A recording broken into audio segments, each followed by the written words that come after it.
বেরিয়ে পড়লাম মাইকো ক্যাম্প থেকে। আর আজকে সেকেন্ড দিনে আমাদের আপাতত যাত্রা পঞ্চলিঙ্গেশ্বর বাবা মন্দির। তার ডিস্টেন্স প্রায় 60 কিলোমিটার মতো এখান থেকে।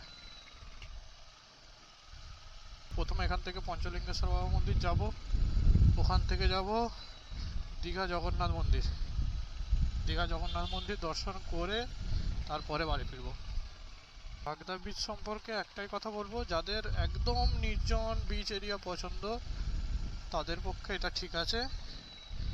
আর ভাটার সময় তো পুরো মানে জল ঢেউ নেই, নদীর থেকেও কম, অনেক দূরে 100-200 মিটার যাওয়ার পরে হয়তো সমুদ্র পাওয়া যাবে। জোয়ারের সময় জলটা উঠে আসে, পুরো চর।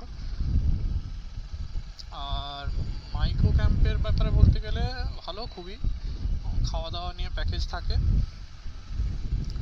আমাদের পড়েছিল 1800 টাকা পার হেড, তাতে 4 বেলা থাকা খাওয়া সব কিছু, খাওয়া দাওয়া আনলিমিটেড। আর কোয়ালিটি যদি বলতে হয় তো অসাধারণ, আমার কাছে তো খুবই ভালো লেগেছে।